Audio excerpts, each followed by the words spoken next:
Bienvenue et merci d'être présent à l'invitation de l'ANIVIN, l'ANIVIN de France, l'interprofession des vins de France. Merci d'avoir fait le déplacement jusqu'à nous. On va vous présenter aujourd'hui le développement de vignobles innovants et éco-responsables, VIE, qui est dédié à Vins de France depuis 2018. Il y a des expérimentations qui sont menées depuis 4 ans, donc accompagnement réalisé par l'IFV ici représenté. Nos interlocuteurs vont vous présenter un modèle qui se veut innovant et surtout est également rentable. Et avec nous pour en parler, nous avons Bruno Kessler qui est président de l'ANIVIN de France, Chief Winemaker chez Cordier by InVivo. Bonjour. On va vous passer également passez-vous le micro ainsi, vous allez garder la parole, ou en tout cas vous allez la prendre en premier, Bruno Kessler, je vais vous demander de le garder avec vous. Serge Tintanet, qui est vice-président de l'ANIVIN de France, viticulteur et président de Caves et Vignobles du Gers. Bonjour. À votre côté, Christophe Rioux, qui est directeur général de l'IFV, et Eric Serrano, qui regarde son téléphone portable, directeur du pôle sud-ouest de l'IFV. Bonjour à tous les 4 messieurs, et puis bonjour aux internautes qui nous suivent en direct. Évidemment, on échange. À la fin des prises de parole diverses et variées, vous pourrez poser des questions ici dans la salle et également depuis chez vous ou depuis votre rédaction. On nous retransférera les questions et je m'en ferai le porte-parole ici. Pour commencer, Bruno Kessler, on va commencer peut-être en 2 mots. Vous allez nous rappeler ce qu'est ANIVIN de France, s'il vous plaît.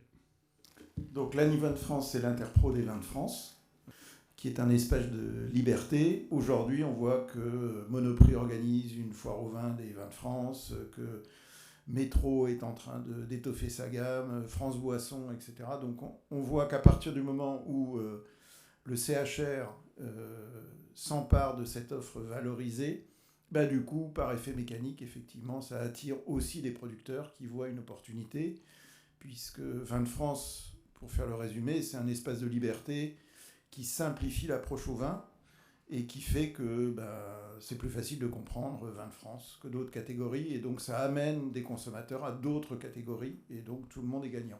En quoi est-ce qu'elle est complémentaire, cette offre précisément des autres catégories, et comment elle se positionne sur le plan qualitatif ?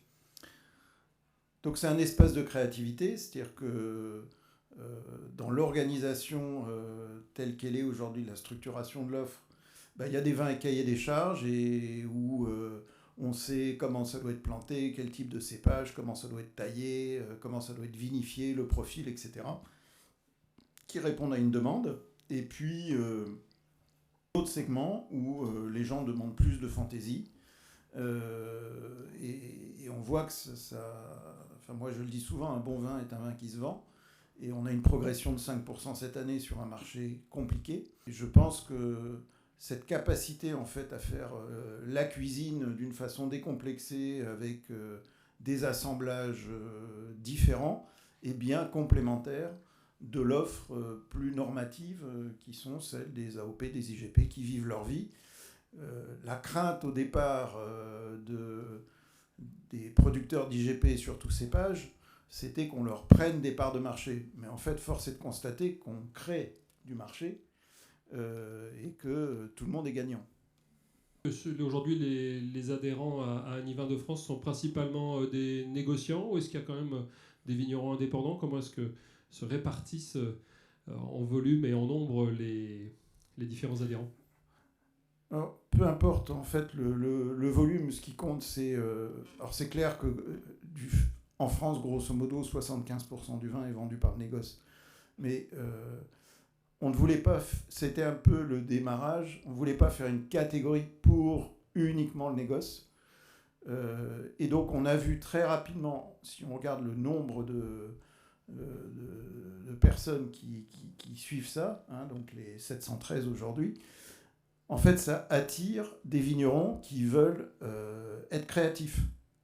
Et on voit, le meilleur exemple, c'est les cavistes parisiens, où vous voyez fleurir tout un tas d'étiquettes très décalées et très marrantes, en fait, et qui du coup, rencontrent un public qui cherche une offre décalée. Donc, on n'a pas voulu en faire une énième grande catégorie. On est resté, en fait, sur notre ADN de départ. Je me souviens, la première conférence de presse avec Valérie, on on commençait de zéro. Hein. Question des journalistes, mais vous allez faire quel volume? Et on se regarde avec Valérie, et moi je dis 1 million d'hectos. Mais comme j'aurais pu dire 2, hein, très honnêtement. On n'en savait rien du tout.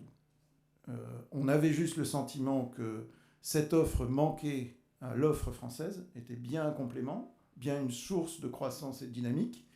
Et l'histoire nous a donné raison, mais on a tous travaillé collectivement. Il y a eu, au niveau, c'est une interpro très vivante où il y a des vrais échanges et on s'est musclé ensuite techniquement, mais on va en parler plus tard.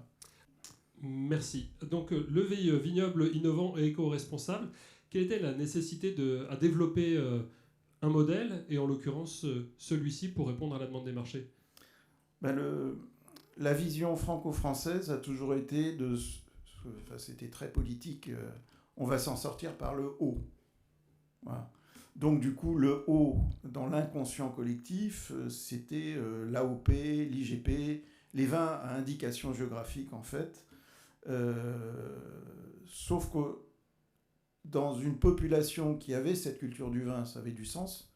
Dans une population qui boit beaucoup de bière, c'est pas suffisant. Donc à partir du moment où on a fait ce constat qu'on rajoute une brique à l'édifice, qualitative, partant du principe, et on le voit bien au niveau des stats, 30% de consommateurs réguliers en baisse, 30% d'occasionnels plus premium, et 30% qui ne boivent pas d'alcool.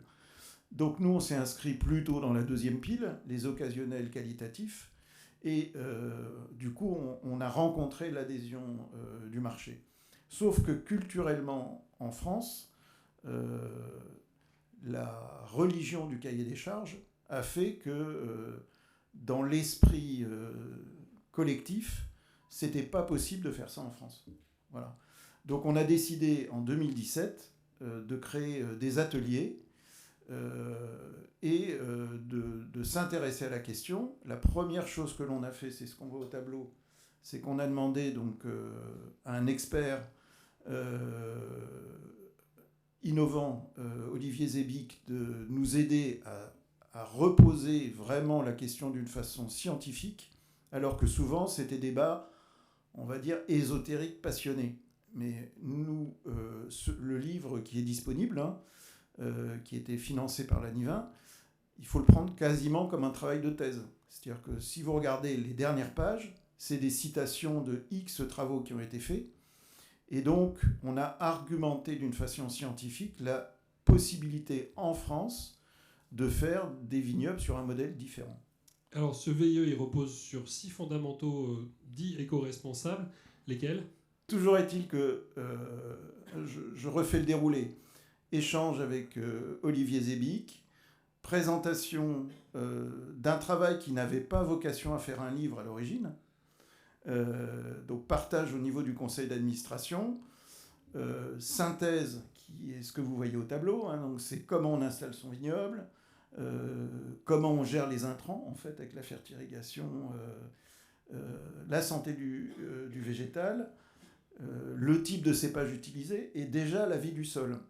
Donc aujourd'hui, tout le monde en parle, mais en 2017, je rappelle juste que le vignoble, la biodiversité, c'était les lapins et les petits oiseaux au-dessus. Mais qu'il n'y avait pas une prise de conscience que la vie du sol est super importante.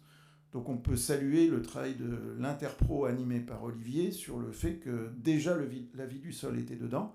Et bien sûr, tout ce qui est mécanisation, les robots, etc. Donc c'était un travail intéressant parce que en 2017, je rappelle la date, c'est important,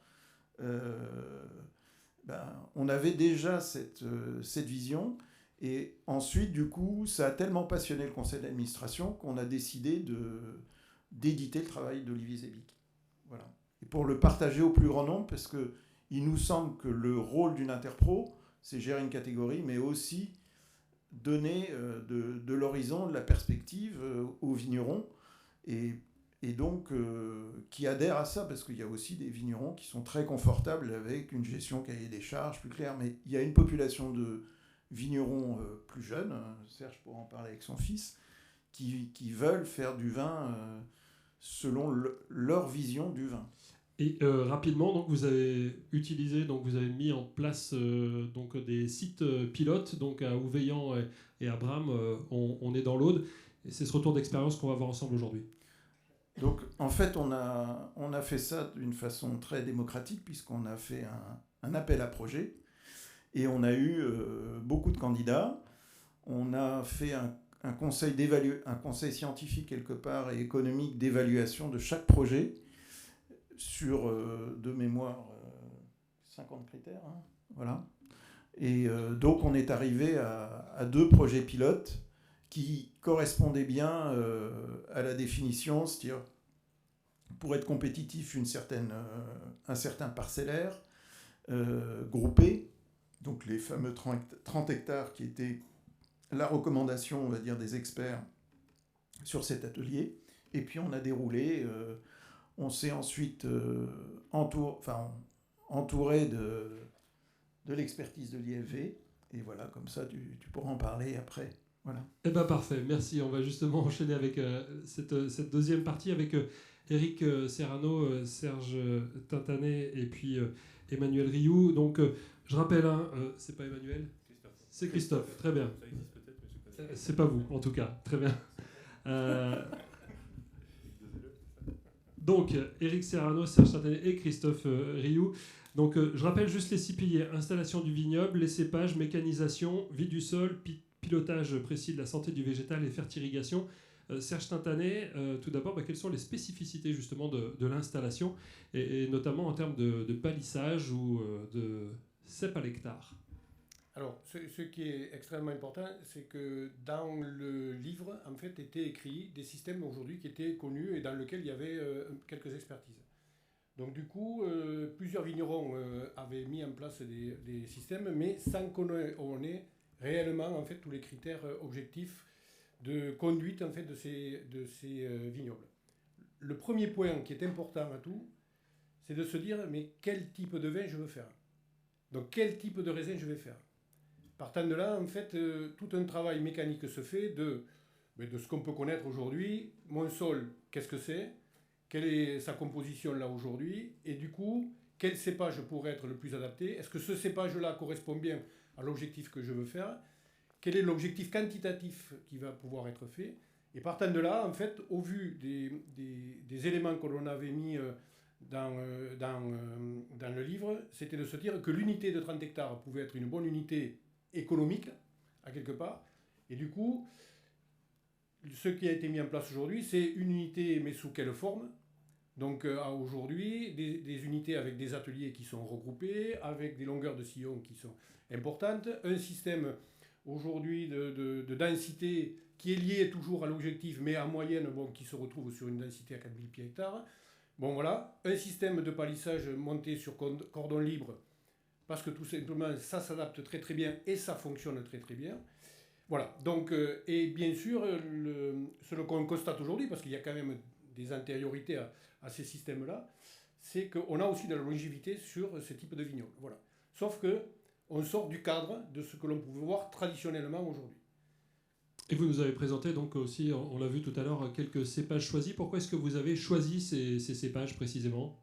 Alors, il y a plusieurs types de cépages. On sait qu'on a des cépages internationaux aujourd'hui, le chardonnay, le sauvignon, sur lequel il faut pouvoir être présent sur ce type de produits. En fait, aujourd'hui, on est sur la place internationale et très clairement, on peut se démarquer avec des typologies de vins qui décodent un peu de ce qui peut se faire. Ils ont l'avantage de ces cépages-là, y compris de pouvoir être dans les objectifs quantitatifs que l'on souhaite atteindre.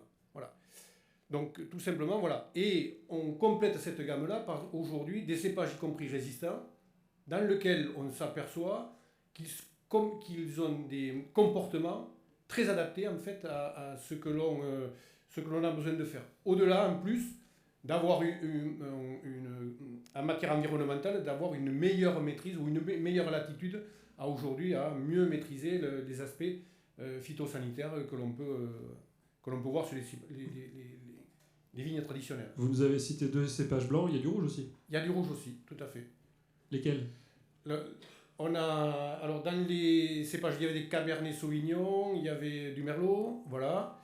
et je ne me souviens plus, l'artaban, voilà, un cépage résistant. Voilà. D'accord, très bien, merci. Et en termes d'intrants, est-ce que ces cépages ont été aussi choisis pour leur capacité peut-être à ne pas en nécessiter beaucoup ? Alors, la problématique des intrants, en fait, ne se traite pas aussi simplement comme des intrants. Si derrière, en fait, la partie agronomique des choses n'est pas approchée, le but, en fait, très clairement, c'est de ne pas mettre d'intrants. Bon, voilà, l'objectif, in fine, c'est celui-là. Sauf que, bon, mécaniquement, il y a des besoins de correctifs, de corrections à faire, voilà. Et donc, ça veut dire qu'il y a un vrai travail aujourd'hui autour de, et c'est dans le cadre des vignobles innovants, où on a mis tout un tas à la fois de capteurs, voire éventuellement d'analyses spécifiques, mais ça l'IFV peut en parler, pour justement faire en sorte qu'on dose les choses. Alors bien sûr, quand on est sur le monde des intrants, on fait en sorte que ces vignobles innovants, un des correctifs que l'on a aujourd'hui, l'eau, mais du coup la fertirrigation, parce que c'est une des clés à aujourd'hui, si on a besoin, on active. Si on n'a pas besoin, on n'active pas. Voilà. Donc en fait, il faut tous les outils préalables à ça pour pouvoir prendre une décision. Voilà. Si vis pacem parabellum, très bien. Quel système de taille est-ce que vous privilégiez pour entretenir vos plants ? On est typiquement sur on appelle ça le cordon libre. Le cordon libre, mais il n'est pas aussi libre qu'on le croit. Malgré tout, la mise en place de ce type de palissage demande de la précision et demande en fait du qualitatif. Une fois que ces éléments-là, et plus de la technique en fait de mise en place, voilà. Autour de ce type de conduite en cordon libre, il y a un élément qu'on peut constater aujourd'hui, dans un phénomène où on a une évolution en fait et un démarrage plus précoce des vignes, on s'aperçoit qu'en fait on a un délai d'intervention qui peut être raccourci parce qu'on le mécanise, mais en plus de ça, que l'on peut décaler dans le temps. Alors très clairement aujourd'hui, ça a permis, moi je suis dans un secteur où malheureusement j'ai vécu du gel, des parcelles qui ont été conduites sous cette forme-là, on a fait un décalage dans lequel on a décalé de 10 jours et on est passé à côté du gel. Donc du coup on est resté dans la compétitivité à quelque part, par le fait qu'on est arrivé au bout du rendement sans souci. C'est un des éléments que l'on constate aujourd'hui, si ce n'est que le travail fait avec l'IFV aujourd'hui, c'est de pouvoir dire, quand je taille tardivement, quelle incidence ça peut avoir sur ma vigne. Aujourd'hui, l'histoire me donne du recul, mais c'est tout, quoi. Voilà. Donc on a besoin de scientifiquement regarder s'il y a des incidences a posteriori qui pourraient arriver sur le vieillissement, sur... Voilà. Il y aura des choses encore à étudier ensemble, on apprend en marchant. Alors, Éric Serrano, comment est-ce que le modèle intègre... oui, on va vous passer le micro. Comment est-ce que le modèle intègre à la fois la santé de la plante et privilégie la préservation de la ressource en eau? Ça a été un petit peu abordé par Serge Tintanet, mais est-ce que vous pouvez nous préciser? Oui, Serge l'a abordé par rapport à la santé de la plante. Moi, par rapport à la ressource en eau, c'est une chose essentielle sur un VIE, du fait de la taille mécanisée, de sa foliaire. Donc on gère une fertirrigation, c'est-à-dire que les éléments fertilisants sont transportés par l'eau en parallèle d'une irrigation telle qu'on la connaît classiquement. Sauf qu'on est en système VIE avec des objectifs, comme on vous l'a expliqué, et notamment des objectifs de rendement, qui font qu'on n'irrigue pas systématiquement, mais de façon réfléchie. Et souvent, l'irrigation et la fertirigation interviennent à des moments un petit peu originaux par rapport à une viticulture classique. C'est-à-dire que du fait de la foliaire, on est amené régulièrement à faire des apports azotés via la fertilisation très tôt en campagne. Donc quand on n'a pas forcément de risque de limitation d'eau au niveau du périmètre et du paysage, c'est-à-dire on peut irriguer au stade de 2-3 feuilles de la vigne jusqu'au stade de 5-6 feuilles. Et systématiquement, ces fertirrigations interviennent sur un raisonnement. Alors bien évidemment, le raisonnement sur des capteurs, on travaille avec des sondes capacitives, on travaille avec des modèles mis au point par l'IFV, et aussi un raisonnement hivernal, c'est-à-dire qu'on se rappelle de ce qui s'est passé la campagne passée, on fait des analyses de sol, des reliquats azotés, et en fonction de ces résultats-là, on raisonne tout le programme de fertirrigation de la campagne, qui peut donc débuter très tôt.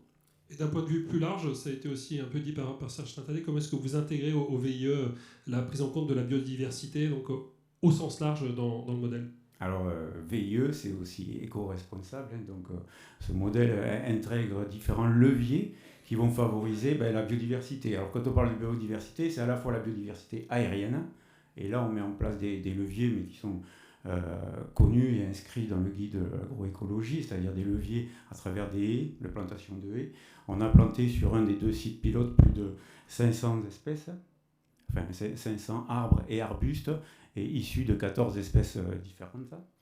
Et ensuite, on suit, Serge Tintanet en a parlé, la fertilité des sols. C'est essentiel dans le cadre d'un VIE pour atteindre les objectifs. Et cette fertilité du sol, c'est donc la biodiversité souterraine que l'on suit tous les ans et qu'on va favoriser à travers des leviers tels que l'enherbement et d'autres éléments. Christophe Rioux, donc au-delà de cet aspect biodiversité, comment est-ce que vous accompagnez les vignerons dans une démarche de réduction de leur empreinte carbone, et comment le modèle en fait permet lui aussi de réduire cette empreinte carbone pour les vignerons qui l'adoptent? Déjà rappeler effectivement que le modèle est innovant, ça a été dit, c'est un espace de liberté, modèle innovant, donc il faut quand même saluer l'initiative d'Annivin d'avoir porté ce modèle expérimental, de pouvoir travailler à l'échelle de 30 hectares, à l'échelle grand volume, donc à l'échelle réelle, d'aller jusqu'à la commercialisation des vins et de confronter ce modèle à la réalité technico-économique d'une exploitation. Donc, pour l'IAV, c'était une opportunité puisqu'on n'a jamais allé travailler à cette échelle de 30 hectares. Donc déjà appliquer ce modèle innovant avec une certaine liberté dans le choix des pratiques. Évidemment, ça a été cité au niveau des différents leviers sur l'engagement notamment environnemental et transition environnementale. Premier levier, variétés résistantes aujourd'hui qui permettent de réduire de 80 à 90% les traitements phytosanitaires. Donc il y a là, de façon très concrète, un potentiel. L'entretien du sol, un élément important qui a été cité évidemment en termes de couverts végétaux, c'est la réduction aujourd'hui aussi des passages à la fois sur les alternatives des herbages chimiques ou travail du sol. Et le bénéfice sur l'entretien du sol, c'est aussi tout le travail sur l'amélioration à la fois de la matière organique et de la capacité à capter du carbone dans les sols, ce qui permettra demain de pouvoir aussi positionner ce modèle sur le marché du carbone volontaire et aller chercher potentiellement aussi des crédits carbone, donc un aspect aussi vertueux sur ce plan-là. La biodiversité, on l'a cité, puisque là aussi le développement découvert, ça améliore la biodiversité. Et un système qui permet aussi une forme de diversification aussi de systèmes de production. Peut-être on l'abordera, mais avec des potentialités nouvelles autour aussi de l'agrivoltaïsme qui sont aussi des pistes de diversification. Donc à la fois donc, sur ces volets environnement et diversification. Merci. Alors pour conclure, avant de passer aux questions-réponses, on nous parle de fertirrigation, on nous parle aussi de planter de nouvelles variétés d'arbres autour de l'exploitation. La question, c'est celle de la rentabilité, parce qu'on investit aussi beaucoup et donc on attend quand même un ROI, comme on dit. Donc, comment est-ce que vous avez pu mesurer chez vous une amélioration ou pas d'ailleurs de la rentabilité? Alors, ce qui a été fait très clairement dans le cadre de l'Annivin, c'est qu'on a mis en ligne en fait quelque chose qui permet en fait de pouvoir faire une évaluation économique d'un atelier qu'on souhaiterait faire chez soi. Partant de là, on y met les chiffres qu'on peut mettre chez soi. Mais en parallèle de ça, tout le travail que fait l'IFV aujourd'hui sur les vignobles innovants, il donne des références en fait de ce qui est réalisé réellement sur les sites innovants. Donc ça veut dire qu'en plus de ça, vous pouvez mettre vos chiffres, mais vous avez aussi des éléments factuels qui constatent en fait que les vignobles innovants fonctionnent et quelle est leur réalité économique. Et donc comme ça, en fait, ça laisse la liberté à chacun de pouvoir faire ces simulations. Voilà. Et partant de là, ça va nourrir en fait... C'est un outil que l'Annivin de France met à disposition. Vous allez sur le site de l'Annivin et tout le monde peut y accéder et il peut faire tout le monde peut réaliser son modèle économique. Et en face de ça, il y a des éléments avec des choses factuelles qui sont abondés par l'Institut de la Vigne. Voilà. Donc au-delà de ça, après derrière, on peut discuter de tous les éléments de la rentabilité. Quoi qu'il en soit, il y a un modèle économique dans lequel on peut vivre sans souci.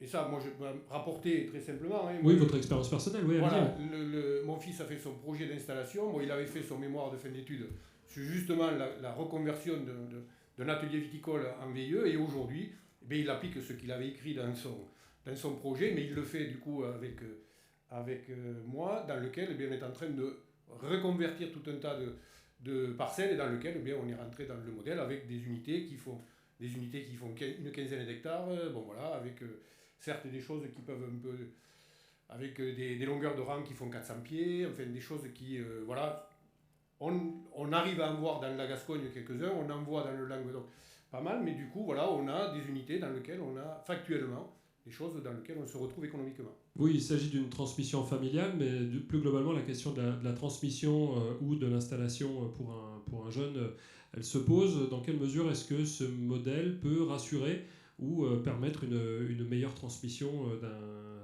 d'un domaine et de vignes? Alors, ce qui est toujours important dedans, et ça, le travail, alors là je vais amener une casquette de la coopération, c'est que derrière, on a un accompagnement avec derrière un débouché.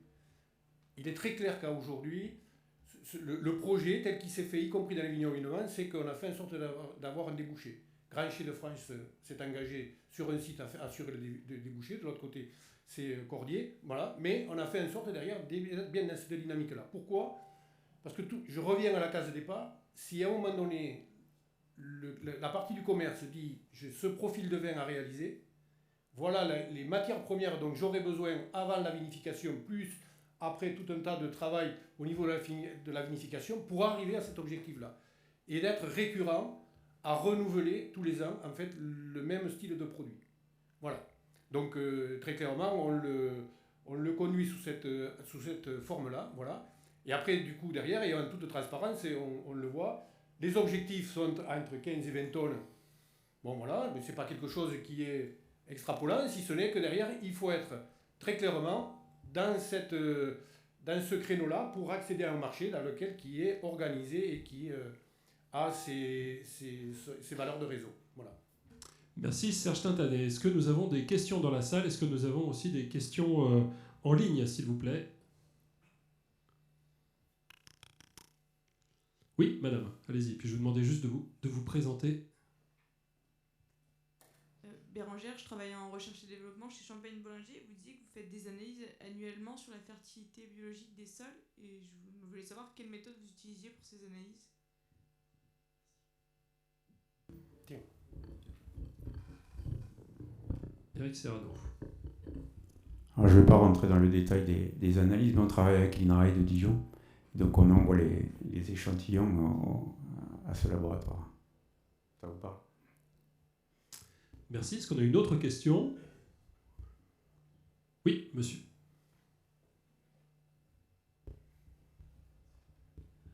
Bonjour à tous, Henrik Georges, CAF Coopérative Invitis. Vous avez parlé de quelques cépages résistants, donc de deux, principalement l'Artaban et le Floréal.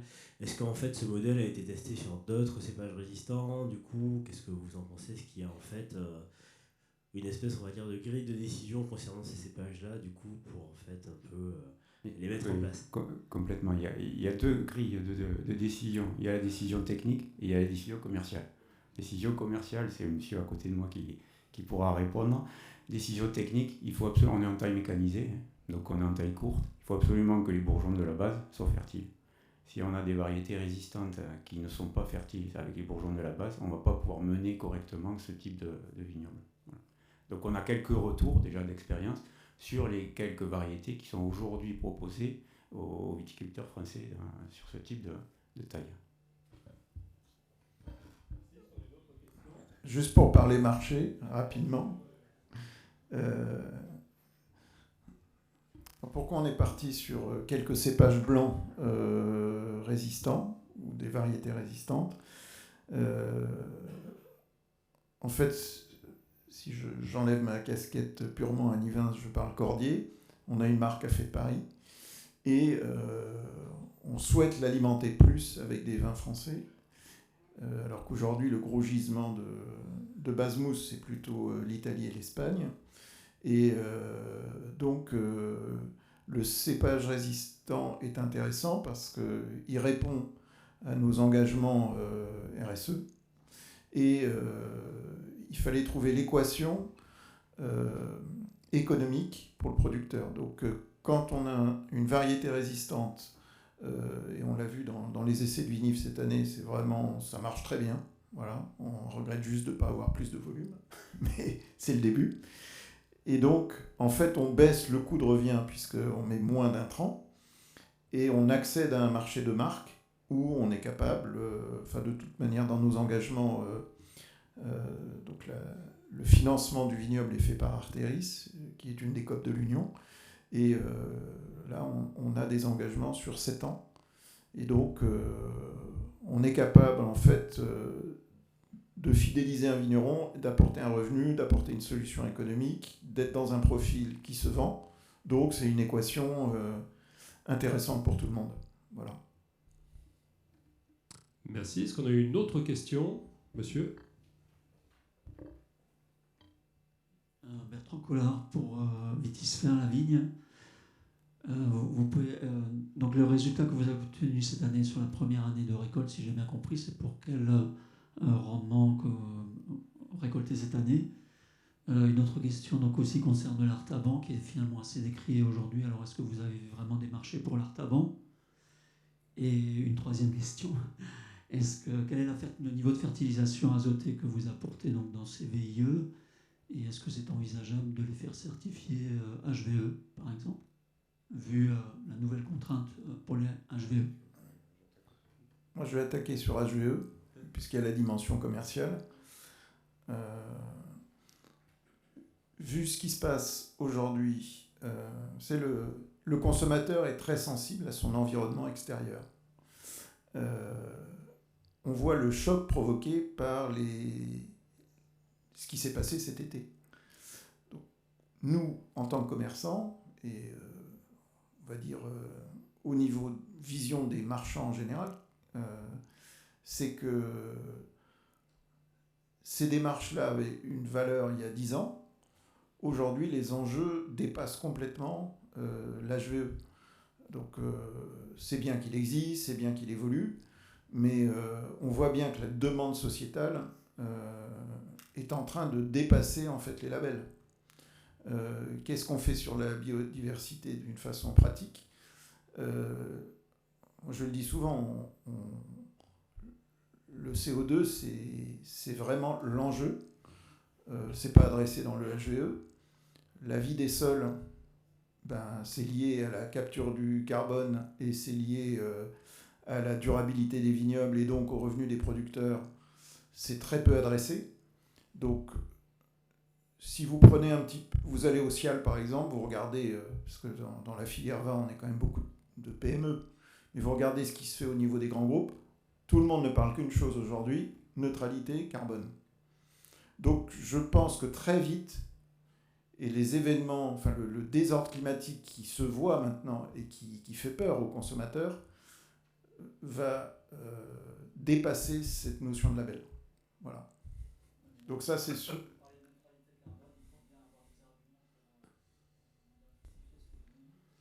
Alors, monsieur, je le dis pour les internautes, dit quelle preuve apportez-vous que vous baissez bien, que vous êtes bien dans la neutralité carbone? Alors voilà, aujourd'hui, on n'y est pas, on y travaille, hein. Personne n'y est aujourd'hui, clairement. Mais on sait aujourd'hui mesurer cela. Voilà. Bon, il y a des référentiels ADEME, il y a beaucoup de choses qui se mettent en place très rapidement pour l'évaluer, le mesurer, que ça soit du scope 1, 2, 3.